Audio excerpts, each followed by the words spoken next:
안녕하세요. 카라의 정원에 오신 것을 환영합니다.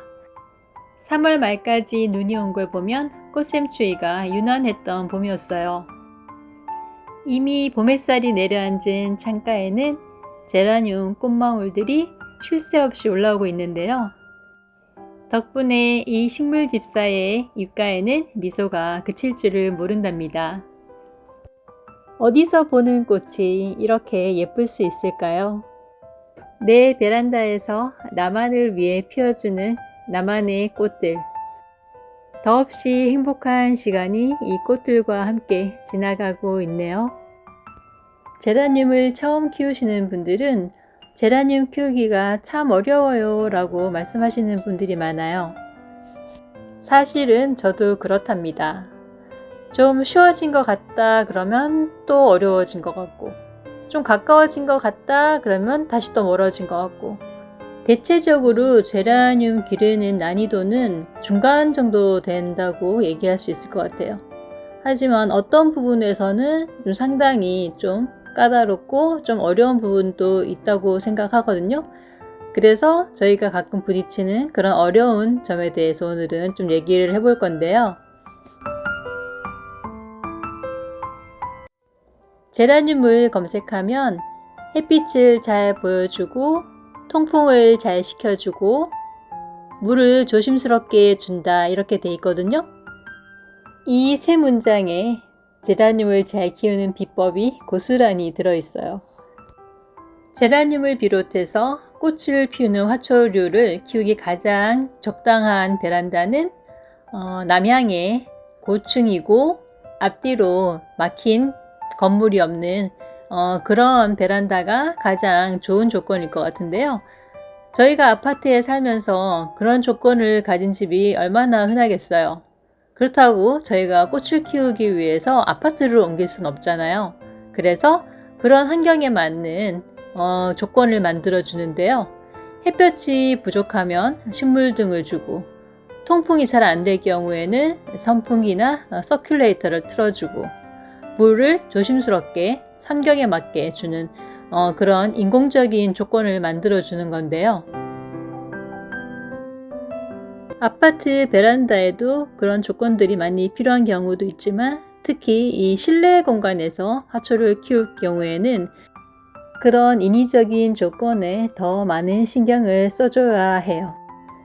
햇살이 반짝반짝 빛을 내길래요. 저희 거실 정원에 핀 몇 가지 꽃들도 보여드릴게요. 저희 집에 있는 미니종 새 아이 데려와 봤는데요. 골드 잎의 귀염한 꽃이 여전히 인기 있는 지엘 그라시아하고요. 쨍한 색감의 꽃이 이쁜 은혜란, 그리고 언제나 하얀 꽃을 내주는 미니 다이앤이에요. 저희 집에서는 처음 보여드리는 아이인데요. 제가 안 드려야지 하면서 결국 드린 엑스칼리버예요. 펜시 제라늄이죠. 이 펜시 제라늄이 진짜 실제로 보면 너무 귀여워요. 이 동글동글한 잎 좀 보세요. 얘는 원래 잎이 이렇게 동글동글하냐고요? 아니, 꼭 그건 아닌데요. 이 흰색 쪽은 광합성을 못하고 초록색만 광합성을 하니까 위쪽만 성장을 해가지고 이렇게 볼록 렌즈처럼 이렇게 동그랗게 된 거거든요. 이 펜시 제라늄들은 꽃이 예뻐서 본다기보다는 이 잎이 예뻐서 보는데요. 이 색깔이 빨갛게 물드는 부분들이 진짜 귀엽거든요. 근데 이 펜시 제라늄들이 여름에 진짜 약해요. 아무래도 광합성을 못하는 하얀색 부분도 있고 하니까 타버리겠죠. 그래서 이 펜시 제라늄은 잘 키우시려면 여름에 특히 에어컨 밑에, 식물등 밑에 이렇게 키우시는 게 가장 좋다고 해요. 뽀글뽀글 안쪽에 솜털 난 거 보세요. 진짜 너무 귀엽네요. 왼쪽 데니스와 오른쪽 지니린이에요. 데니스 알사탕은 너무나 잘 아시죠? 항상 볼 때마다 그래도 예쁘더라고요, 저는. 데니스는 여전히 찾는 분들이 많으시고 또 가장 베스트셀러 중에 하나가 아닐까 싶어요. 이 지니린도 약간 주홍빛 나는 진짜 귀여운 꽃이고요. 분갈이 해주고 나니 오랜만에 비바로스타가 정말 예쁜 꽃을 피우고 있어요. 이 비바로스타가 진짜 고전이지만 독보적인 화형을 가지고 있다고 생각하거든요. 약간 모란꽃 같기도 하고 장미꽃 같기도 하고 화형과 색이 정말 예뻐서 진짜 키워보실 만해요. 하지만 꽃 피우기가 아주 쉽지는 않아서요. 이것도 좀 공을 좀 들이시긴 해야 돼요. 러시아 제라늄 아스트리드가 지금 완보를 하고 있는데요. 주렁주렁 꽃망울 달고 시원하게 꽃 펴주니까 진짜 보기 좋아요. 수수하면서도 은근 새침대기 이쁘니 유럽 제라늄 프리티 페티코트예요. 고전이지만 여전히 찾는 사람들이 많은 그런 제라늄이에요. 이렇게 키워볼만해 하면서 하나둘 모은 게 베란다를 넘쳐서 지금 거실 정원으로 넘어와 있는데요. 제라늄은 여름만 제외하면은 베란다에서 키우는 게 가장 좋은 것 같아요. 햇빛도 그렇고 통풍 문제도 그렇고요. 제가 처음에 제라늄을 소소하게 키우기 시작했을 때는 그냥 선반 위에 얹어두었기 때문에 통풍 문제가 없었어요.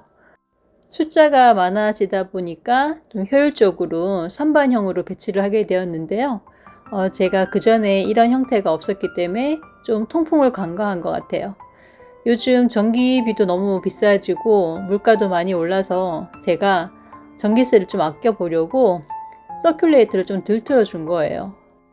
맨 아래 선반에 삽목이 어린 아이들이 있는데 거기서 몇몇 아이들이 죽을 때는 제가 사태의 심각성을 깨닫지 못했어요. 줄줄이 몇 개를 보내고서야 제가 화분을 엎어보고 곰팡이들이 생겼다는 걸 알은 거죠. 일반 곰팡이류는 바이러스 같은 것과는 달라서 한꺼번에 몰살을 하거나 그렇지는 않다고 해요. 하지만 방치하고 둘 경우에는 뿌리의 흡수성이 나빠져서 결국 말라 죽게 되니까요.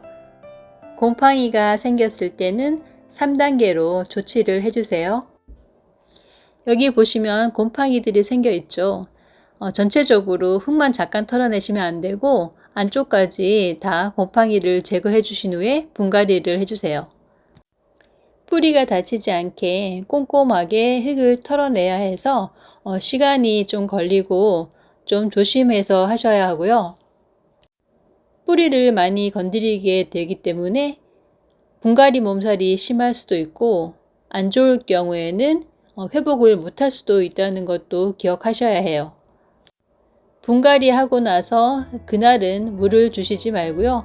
그 다음날 조금씩 회복되는 걸 봐서 물을 좀 주시고요.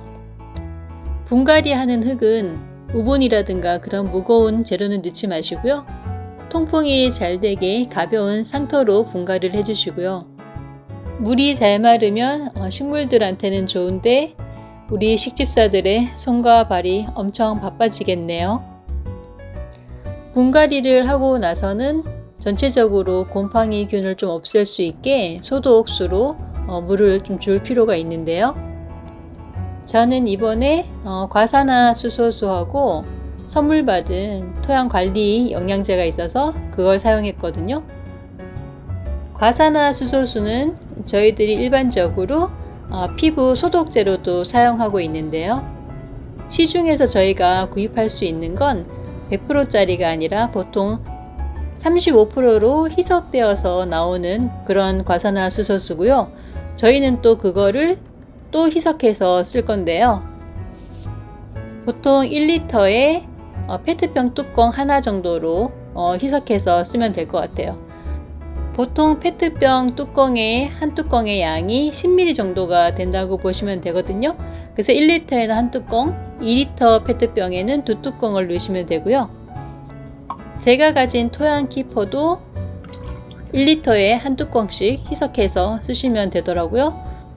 이렇게 두 가지를 한 번씩 물 줄 때마다 번갈아서 사용하고 있어요. 한번 곰팡이가 피었을 때는 지속적으로 좀 관리를 해주실 필요가 있고요. 또 통풍에 더 신경을 쓰셔야 될 것 같아요. 사실 제가 좀 제라늄이 많아가지고 좀 빽빽하게 지금 자리 배치가 되어 있는데요. 가능하면 좀 간격을 좀 띄우셔서 배치를 해주셔서 서로 잘 바람이 통할 수 있게 해주시는 게 가장 좋을 것 같아요. 근데 환경이 참 중요한 게 같은 흙을 썼는데도 베란다는 아무런 문제가 없거든요. 베란다는 그래도 거의 문을 열어놓고 있기 때문에 그만큼 제가 서큘레이터를 따로 틀어주지 않아도 환기와 통풍이 잘 되고 있는 것 같아요. 그래서 제가 참 베란다가 넓었으면 좋겠다, 이제 그런 생각을 요즘 많이 하거든요. 하지만 또 여름을 생각하면 또 실내에서 또 키울 수 있는 여건이 되는 것도 좀 필요하기도 하고요. 이래서 제라늄 키우기가 어렵다는 말이 나오는 것 같아요. 어렵다 해도 겨울, 봄에 이어서 이런 꽃잔치를 저희가 볼 수 있는 특혜를 받을 수 있는 건 또 그만큼 그렇게 관리하고 열심히 노력했기 때문에 받을 수 있는 또 특별한 혜택이잖아요. 이렇게 분갈이하고 소독까지 해주면 대부분의 성체들은 다시 뿌리를 내리고 새 잎을 내고 꽃대를 올리거든요. 그런데 좀 어린 개체들은 쉽게 회복하지 못하는 애들이 있어요. 이런 안나자넥 같은 애들도 지금 제대로 회복을 하지 못해서요. 제가 한번 뽑아 봤는데요. 뿌리가 지금 별로 남아있질 않아요. 이런 경우에는 선택을 해야 돼요. 잘라서 삽목을 할 것인가, 아니면은 조금 더 기회를 줘서 기다려 볼 것인가. 이 두 가지 갈림길에서 한 가지를 선택하는 건 과습일 경우도 마찬가지예요.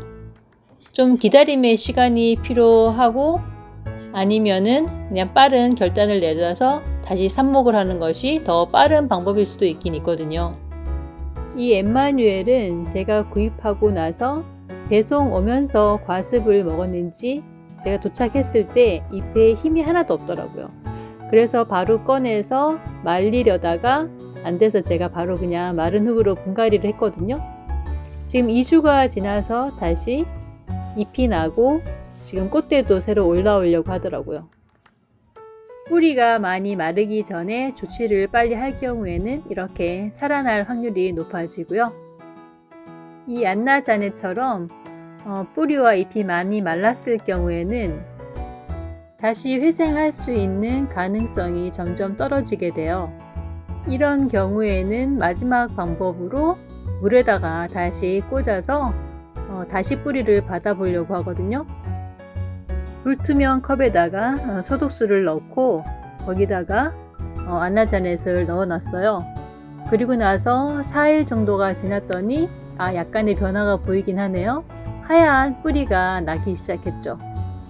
그리고 이틀이 더 지나니까 아래쪽으로 뿌리가 나오려고 하는 흔적이 생기기 시작했어요. 그리고 아래쪽으로 또 거의 뿌리가 없었는데 약간 하얀 뿌리들이 좀 난 게 보여요. 잎도 비교해보면 처음보다 확연히 힘이 생긴 게 보이시죠? 100% 회생할 거라고 자신할 순 없지만 지금 이런 상태로 회복이 된다면 다시 살아날 수 있을 것 같기도 하거든요. 이제는 기다림의 시간이 필요한 것 같아요. 이 안나자넥 같은 경우는 뿌리가 좀 많이 녹았지만 그래도 대 자체는 무르거나 하지 않았기 때문에 이런 방법을 사용할 수 있었는데요. 이 매드펄 로즈 같은 경우는 뽑아봤더니 아예 대가 썩어버렸어요. 이런 경우는 바로 그냥 삽목을 해주셔야 돼요. 잎이 지금 다 말라있기 때문에 이런 경우는 삽목을 해도 살아날 수 있는 확률이 많이 떨어진다고 보셔야 될 것 같아요.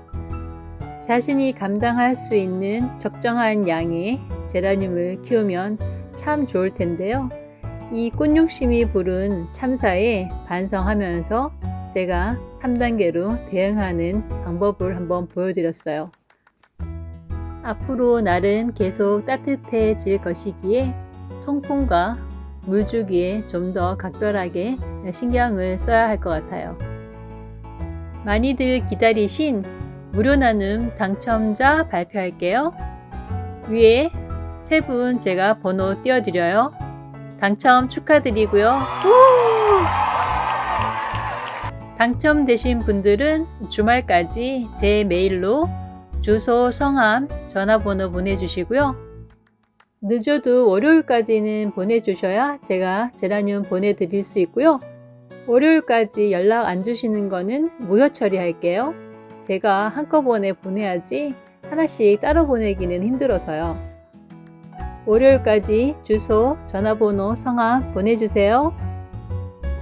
많은 분들이 나눔에 참여해 주셔서 정말 감사드리고요. 나눔이 처음에 시작할 때 즐겁지만 항상 마지막에 아쉬움이 많이 남아요. 그래도 또 나눔 진행할게요. 또 기대해 주시고요.